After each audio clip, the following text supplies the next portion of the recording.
Yes, it's that time of the week where I go to Scotch Corner to hear the views of two of my favourite journalists who also just happen to be Scottish, and when my producer Poppy, who is wonderful but probably has never been to Scotland, plays a bit of traditional Scottish music that I don't get to hear before we go on the air. So we're joined by Lindsay McIntosh from the Sunday Times and Kevin Schofield from HuffPost UK. Thank you both for coming back.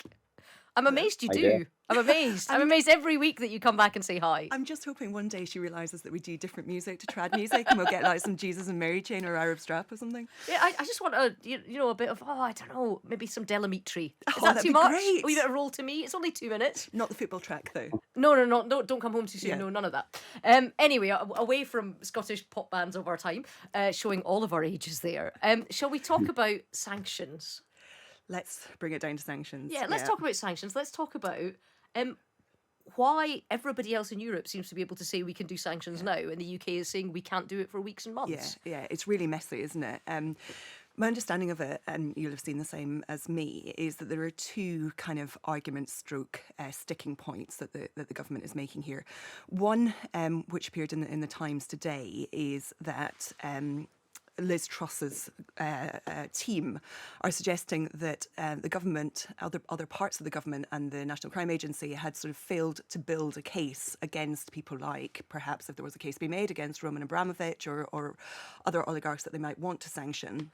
And they had failed to do that over the years, perhaps because that there was cost cuts to those departments, and therefore they can't sanction because they don't have the evidence behind it. And the other one seems to be... And they tried. They gave it a push in 2018 for Abramovich, didn't they? Yeah, they started in 2018, but nothing seems to have happened since. And then the other argument seems to be around legislation and amendments that were made to our sanctions legislation after we left the EU. And these amendments were from 2018, and some in the government seem to be arguing that this makes it harder for us to sanction than it is for the EU. However, Lord David Pannick, who made these amendments, seems to be saying, well, that's nonsense. It just puts us on the same footing as the EU. So why can't we do anything?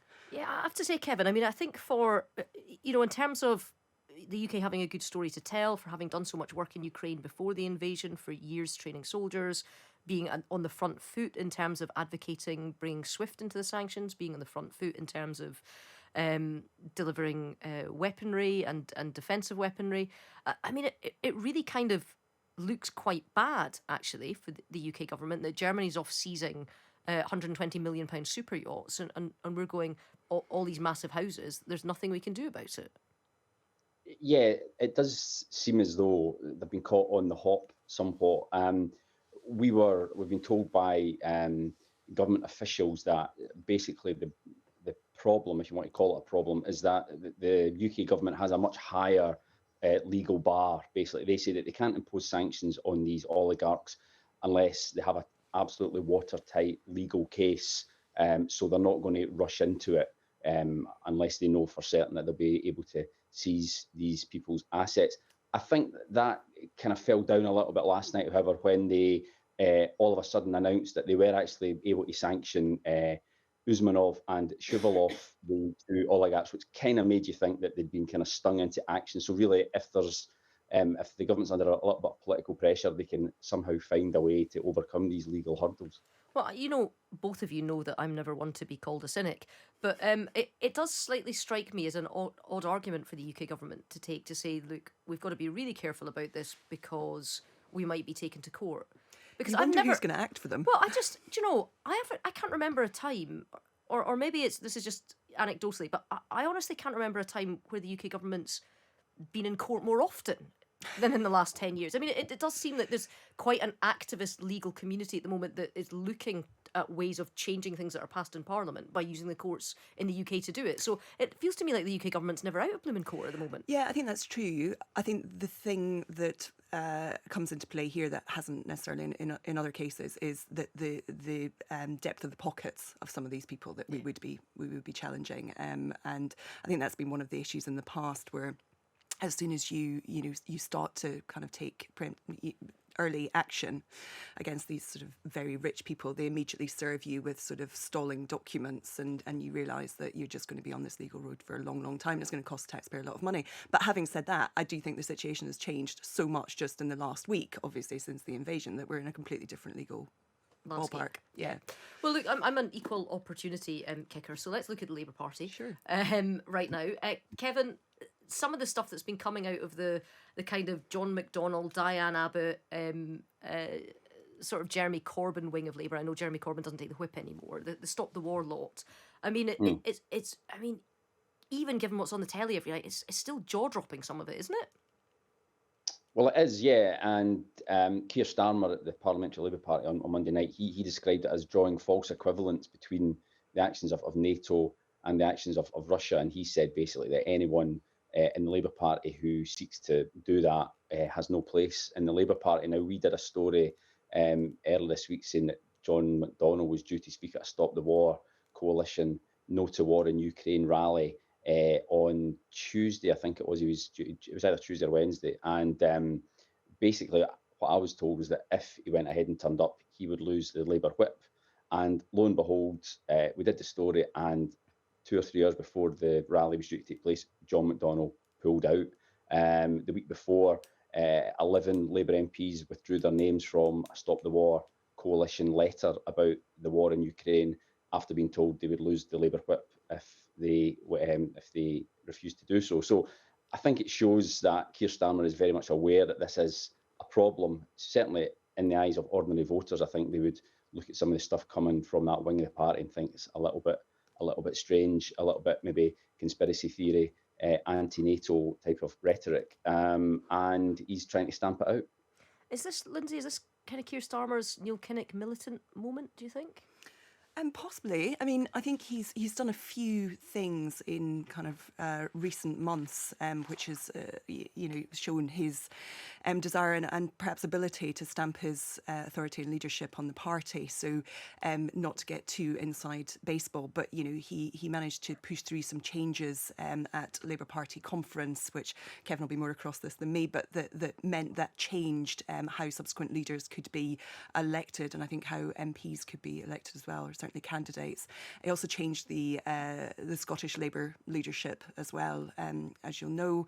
And this really is kind of the next phase of that, albeit a very sort of public and of the moment part to that. I think what's interesting as well is that Labour has always been a broad church, right? So those on the left would say, that there's still a place for that range of people within the party, and it'll be interesting to see how that plays out, going forward into the next election. I'm kind of interested on sort of what happens next for MPs, because when all of this kicked off, there was a big flurry of activity at Parliament and all of the speeches and the emergency motions and debates and all the rest of it. But we're not in this war. We've been very clear we're not going to. There's no sense that Labour wants to push the government further or anything like that. And a lot of the things that we are doing in terms of supplying Ukraine with material and training and other things is executive function and power. It's not parliamentary function and power. You don't need to make a decision about any of this sort of stuff. So it does slightly feel like now we're into week 2 and looking forward to weeks 3, 4 and into the future, that there might not be a role for our parliament, in a sense, in the biggest story in the world right now. Yeah, that's interesting. And it's also interesting from a journalistic point of view that you have to be very careful in these stories that you don't try to make it all about us. This is a story which is playing out in devastating terms in Europe. But in terms of the role of our parliament, I suppose there are a few things. We think that there's going to be this economic bill which is coming forward on Monday, which will go into some of the issues that we've just been discussing. So that there is a role for MPs to debate and push that through then. I suppose just keeping the kind of the profile of the plight of people in Ukraine through speeches in Parliament, that's something else that can be done. And also just at a constituency level, we hear these stories of,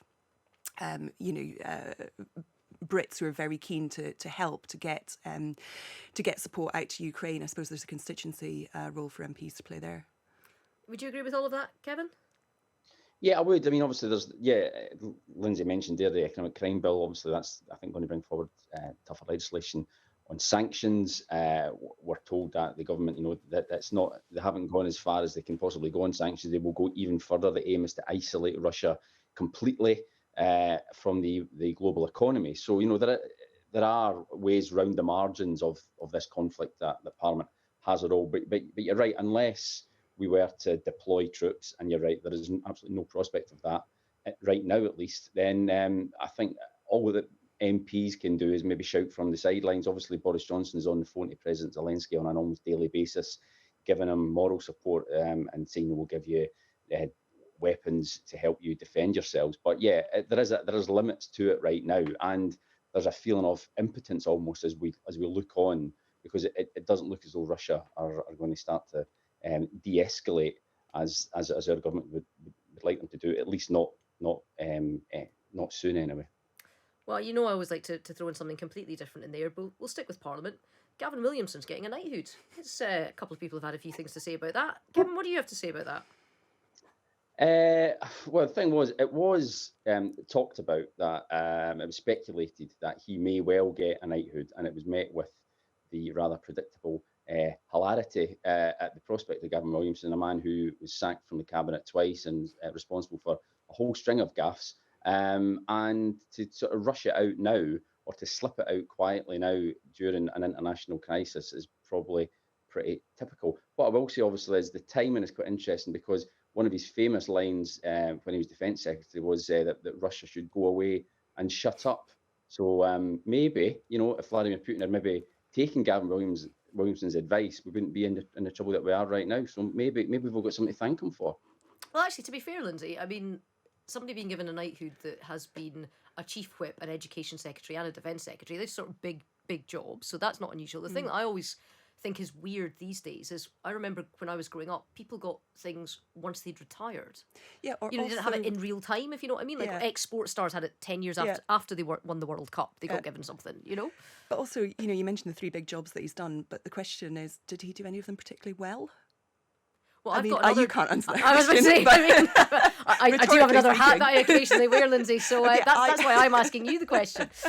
Yeah, well, as you say, 3 very big jobs that he's done, and you would have questions for him in all of them. And as Kevin says, he was sacked from 2 of them. And you do always wonder, when you give the previous chief whip an honour, what's he getting that for? Well, it's for keeping things in his black book and never letting them exactly. see the light of day. Thank you, Lindsay. Thank you, Kevin.